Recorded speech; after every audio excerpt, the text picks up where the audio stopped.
قرآن مجید نے وہ قواعد اور ضوابط بتائے جن کے ماتحت قومیں جو ہیں ان کو عروج ہوتا ہے۔ یہ ایک بہت بڑا المیہ ہے کہ 25 برس سے ہم پاکستان میں ایک منافقت کی زندگی بسر کر رہے ہیں۔ 25 برس مسلسل اور متواتر ہم نے ایک منافقت کی زندگی اختیار کی۔ علامہ اقبال علیہ الرحمہ، قائد اعظم علیہ الرحمہ، جیسا کہ آپ سب حضرات کو معلوم ہے، ان کا جھگڑا گاندھی کے ساتھ کیا تھا؟ گاندھی یہ کہتا تھا کہ دیکھیے قومیت کی بنیاد جو ہے وہ یہ خطہ زمین ہے، جو ہندوستان کا باشندہ ہے وہ ہندوستانی ہے، جھگڑا نہ کیجیے، اس کو اکھنڈ رہنے دیجیے۔ علامہ اقبال اور قائد اعظم نے کہا کہ ہم وطنیت کی بنیادوں پر اور خاک کی بنیادوں پر اور خطہ زمین کی بنیادوں پر قومیت کے قائل نہیں ہیں۔ جھگڑا یہی تھا۔ ہم تو نظریہ حیات رکھتے ہیں اپنا، اس کی بنیادوں پر ہم تو قومیت کی تشکیل کریں گے۔ جھگڑا ہوا، ملک کا بٹوارا ہوا، اسلامک ریپبلک اس کا نام رکھ دیا گیا۔ سب سے بڑا المیہ یہ ہوا کہ ہم نے اس کا نام اسلامک ریپبلک رکھا، اور دنیا جہان کی بدعمالیاں، رشوت ستانی اور ذخیرہ اندوزی اور اقربا نوازی اور کنبہ پروری اور شراب خواری اور سود خواری، تمام ناپاکیوں کو اکٹھا کر دیا اور اس کا نام ہم نے پاکستان رکھ دیا۔ کسی بت کدے کی دیواروں پر حرم کا لفظ کندہ کر دینے سے کوئی بت کدہ بیت اللہ تو نہیں بن جا سکتا ہے۔ ہم نے 25 برس منافقت کی زندگی بسر کی۔ ہم اپنے آپ کو مسلسل دھوکہ دیتے رہے۔ ہم نے کانسٹیٹیوشن بنانے کے بارے میں اپنے آپ کو اور عوام کی آنکھوں میں مسلسل دھول جھونکتے رہے، ہمیشہ اعلان کرتے رہے کہ ہمارا آئین جو ہے وہ کتاب و سنت کے منافی نہیں ہوگا۔ شرابوں کی درآمد جاری رہی، اسباب تعیش کی درآمد جاری رہی، شرابیں کشید ہوتی رہیں، آوارگی، فحاشی اور عریانی کے اڈے قائم ہوتے رہے، اور یہ اعلان ہوتا رہا کہ کتاب و سنت کے منافی نہیں ہوگا۔ ان بدعمالیوں کی آخری ارتقائی منزل مشرقی پاکستان کا سقوط تھا۔ جب مشرقی پاکستان کا سقوط ہوا، یہ ایک بہت بڑی ٹریجڈی ہے کہ ہم نے اس وقت بھی اپنے آپ کو دھوکہ دیا، اور ذرائع ابلاغ، ٹیلی ویژن اور ریڈیو، انہوں نے کہا کہ یہ غزوہ احد ہوا ہے، غزوہ حنین ہوا ہے۔ اب غور کیجئے کہ 25 سال کی مسلسل بدعمالیوں کے بعد جب اللہ کی طرف سے یہ سقوط ہوا تو ہم نے کہا کہ یہ غزوہ احد ہوا، اور یہ مومنوں پر آزمائش آئی۔ اس سے بڑا جھوٹ، اس سے بڑا فریب اور کوئی نہیں ہو سکتا جو ہم نے اپنے آپ کو دینا چاہا۔ یخادعون اللہ والذین آمنوا وما یخدعون الا انفسهم وما یشعرون، کہ ہم اللہ اور اس کے رسول کو دھوکہ دینے کی کوشش کرتے ہیں۔ خدا کہتا ہے کہ حقیقت میں تم اپنے آپ کو دھوکہ دے رہے ہو، مجھ کو دھوکہ نہیں دیتے۔ یاد رکھیے کہ آزمائش کا جو تعلق ہے وہ مومنین قانتین سے ہے۔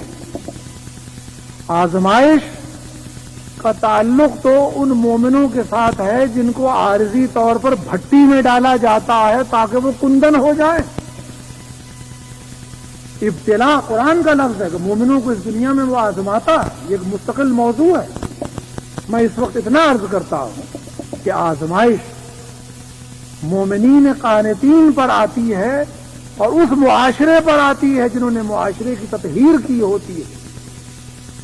یہ لفظ قرآن ان کے بارے میں بولتا ہے جنہوں نے ارتکاز دولت کو ختم کیا اور رشوت ستانی اور ذخیرہ اندوزی اور سود خواری سے معاشرے کی تطہیر کی تھی، جنہوں نے غزوہ بدر لڑا تھا ان کے بارے میں قرآن کہتا ہے کہ ہم نے انہیں بھٹی میں ڈالا تاکہ انہیں کندن بنا سکیں۔ یاد رکھیے کہ انبیاء اور ان کے پیرووں کی ہزاروں برس کی تاریخ اس بات کو جھٹلاتی ہے کہ اللہ نے کبھی اپنے ساتھ تعلق رکھنے والوں کو یوں بین الاقوامی طور پر ذلیل کیا ہو کہ بیک وقت پوری کائنات کے ذرائع ابلاغ سے اس قوم کی ذلت و رسوائی کا اعلان کیا گیا۔ آپ اس کو آزمائش قرار دیتے؟ خدا نے کبھی اپنے ساتھ تعلق رکھنے والوں کے ساتھ ایسا نہیں کیا۔ تو ہم نے کہا کہ یہ غزوہ احد ہوا، یہ غریب طالب علم، یہ اسٹوڈنٹس کمیونٹی، یہ ینگر جنریشن، یہ بیچاری جس نے اپنے حکمرانوں کی زبان سے اسلام کا لفظ سنا، جس نے آخری بار اسلام کا لفظ یحییٰ خان سے سنا جبکہ وہ نشے میں دھت تھا اور وہ اللہ اکبر لا الہ الا اللہ کہہ رہا تھا۔ یہ ملک جس میں 25 برس اسلام اور خدا اور رسول اور جہاد یہ سب لفظ ایکسپلائٹ کیے گئے، یہ بیچاری ینگر جنریشن، یہ نئی فوج جس نے یا تو ان حکمرانوں سے یہ لفظ سنا تھا اسلام کا، یا اپنے محلے کے اس نیم تعلیم یافتہ مولوی سے، اپنی مسجد کے مولوی سے سنا تھا یہ اسلام کا لفظ۔ اس نے یہی سمجھا کہ شاید اسلام یا تو ہاف ایجوکیٹڈ ہونے کا نام ہے یا ایکسپلائٹیشن کا نام ہے، اور میں اس کو معذور سمجھتا ہوں۔ اس غریب کو کیا خبر ہے کہ اسلام کیا چیز؟ وہ خود تو اسلام کا طالب علم نہ تھا، وہ تو انجینئرنگ کا طالب علم تھا، وہ میڈیسن کا طالب علم تھا، اور اسلام کا لفظ وہ ان بڑے بڑے ایکسپلائٹرز کی زبان سے سنتا رہا۔ میں اس کو بے گناہ سمجھتا ہوں اگر وہ اسلام کو ایکسپلائٹیشن کا مترادف سمجھنے لگا ہے۔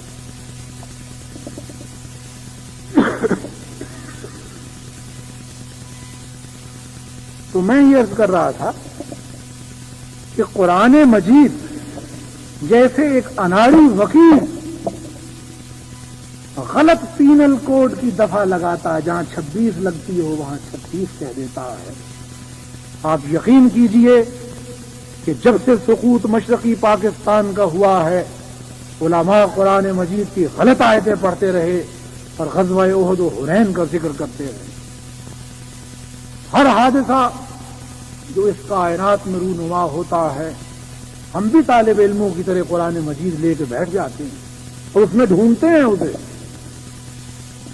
ہم یہ آیت کیوں نہیں پڑھتے؟ وہ دفعات جو مجھے نظر آئیں قرآن مجید کی سقوط مشرقی پاکستان کے بارے میں، وہ یہ تھی۔ ہم یہ آیت کیوں نہیں پڑھتے کہ فَبِمَا نَقْضِهِم مِّيثَاقَهُمْ لَعَنَّاهُمْ وَجَعَلْنَا قُلُوبَهُمْ قَاسِيَةً۔ غزوہ احد و حنین کا ذکر کہاں کرتے ہو خدا کے لیے؟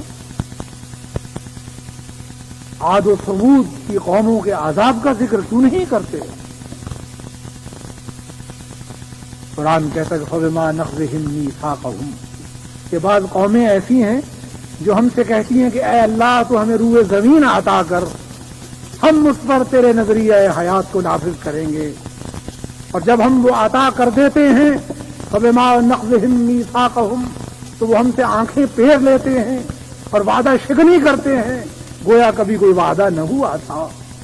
خدا کہتا ہے کہ لعناہم ہم نے اسی دنیا میں ان پر لعنتیں بھیجیں، وجعلنا قلوبہم قاسیہ ہم نے ان کے دلوں کو کٹھور بنا دیا کہ خیر اور شر میں تمیز کی صلاحیت ہی ان کی اچک لی ہے۔ ہماری منافقت، صحافیوں نے لکھا سقوط مشرقی پاکستان پر، اور ہم نے ڈبڈباتی ہوئی آنکھوں سے پڑھا کہ اسلام زندہ ہوتا ہے ہر کربلا کے بعد۔ اس امام مظلوم کا ذکر کرتے، یعنی 1,00,000 تندرست و توانا آدمی ہتھیار ڈالتے ہیں، اور منافقت کی کوئی حد ہونی چاہیے۔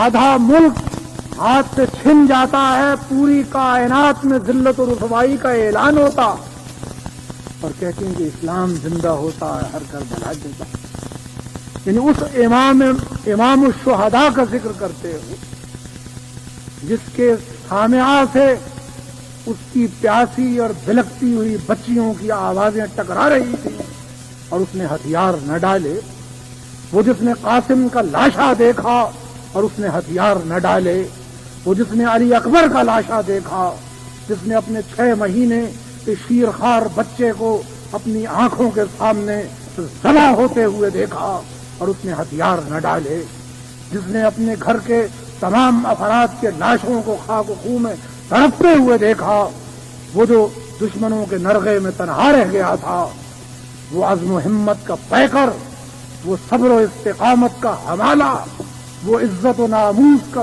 سراپا جو دشمنوں کے نرغے میں تنہا رہ گیا تھا، ہاں ان کی بھی ناکہ بندی ہو گئی تھی، ہاں وہ بھی دشمنوں کے نرغے میں آ گئے تھے، اور حسین ابن فاطمہ تنہا رہ گیا تھا مگر اس نے ہتھیار نہ ڈالے، وہ جو تنہا رہا اور دشمنوں کی سبوں پر ٹوٹ پڑا اور بے جگری سے لڑتا ہوا شہید ہوا۔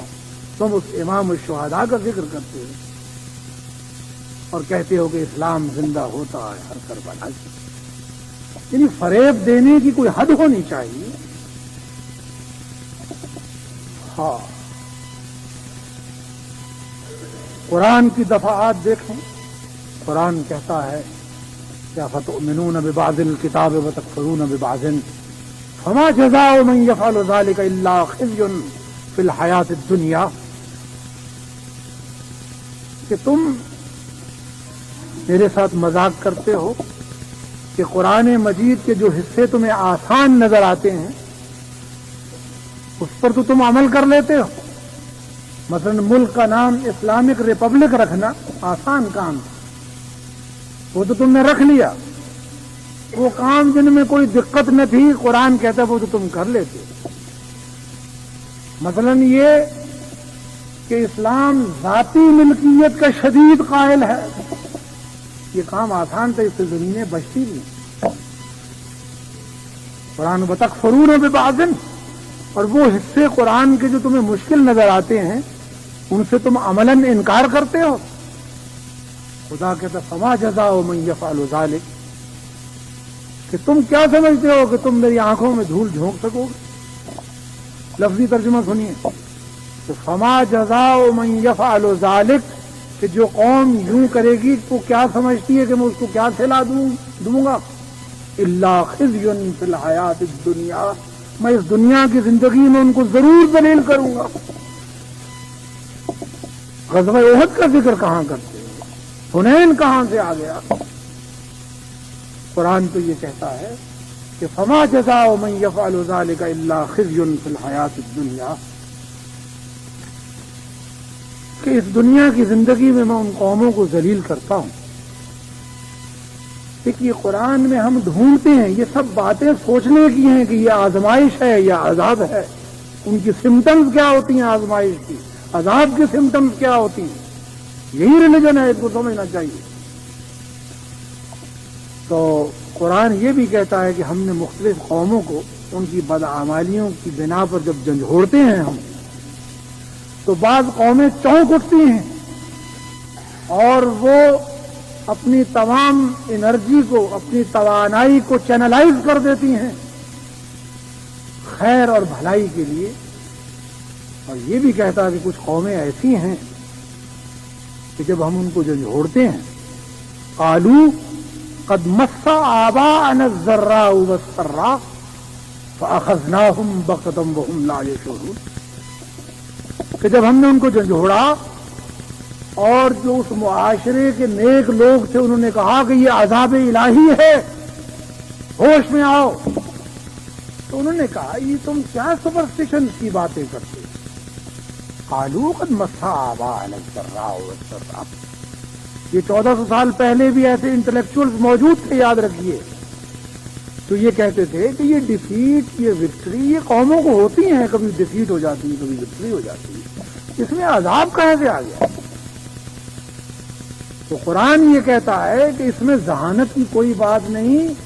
زمانہ جاہلیت کے بدوؤں نے بھی کہا تھا کہ قالوا قد مس آباءنا الضراء والسراء، یہ شکست و فتح تو ہوتی رہتی ہے، اس میں عذاب کون سا آ گیا ہے؟ خدا یہ کہتا ہے کہ جب تم دیکھو کہ کسی قوم پر یہ حالت طاری ہے کہ وہ عذاب ماننے کے لیے تیار نہیں ہے اور اس کو سپرسٹیشن قرار دیتی ہے، فَأَخَذْنَاهُمْ بَغْتَةً، ہم ایسی قوموں کو ایک دوسرا تھپڑ رسید کرتے ہیں اور یکایک ان کو دبوچتے ہیں، اور یوں دبوچتے ہیں کہ ان کو یہ سوچنے کا موقع بھی نہیں دیتے کہ یہ سپرسٹیشن ہے یا سچ مچ کا عذاب ہے۔ تو قرآن مجید پڑھنے سے یہ پتہ چلتا ہم اب اس فیز میں ہیں، یہ جس حالت سے ہم گزر رہے ہیں، دیکھیے یہ وقت جو ہم پر آن پڑا ہے، اس وقت میں کہ آدھا ملک ہمارا چھن چکا اور 1,00,000 آدمی ہمارا قیدی ہے، یہ بڑی ذلت آمیز حالت ہے۔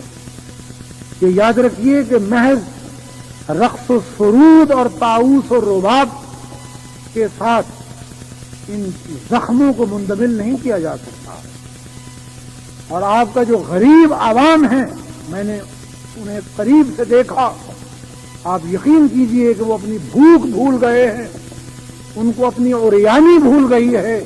یہ زخم اتنے شدید ہیں اور اتنے گہرے ہیں کہ کوئی پائل کی کھنک اور کوئی پازیب کی جھنکار ان کا اندمال نہ کر سکے گی۔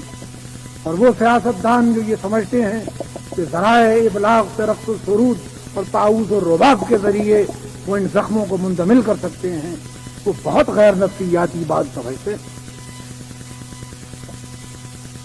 تو یہ جو وقت تھا، یہ رقص و سرود اور طاؤس و رباب کا وقت نہ تھا۔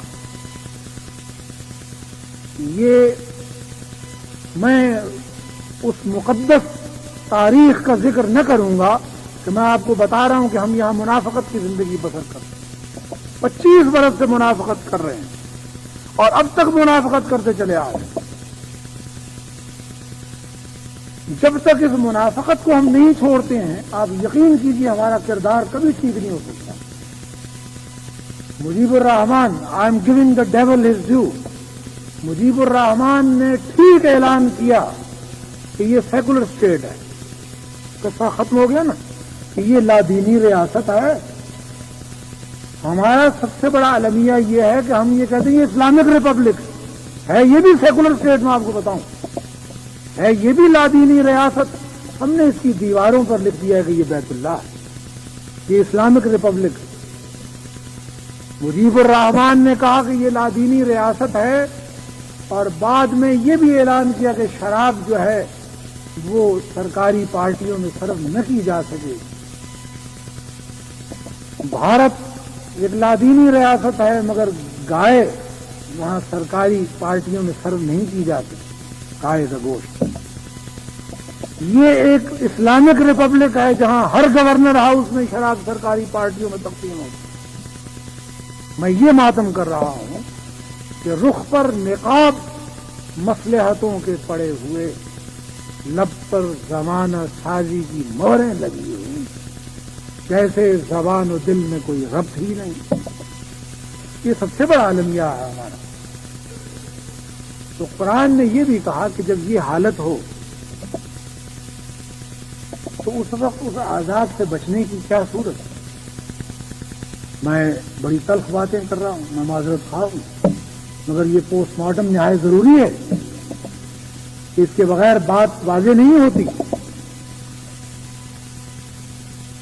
ہم جب اپنے ساتھیوں سے جو رقص و سرود اور طاؤس و رباب میں اس وقت تیز ہیں، یہ کہتے ہیں کہ بھائی قوموں کی تاریخ یہ بتاتی ہے کہ شمشیر و سنا اول طاؤس و رباب آخر، کیا واقعی ہمارے وجود پر ذلت و نامرادی کی آخری مہریں ثبت ہونے لگی ہیں؟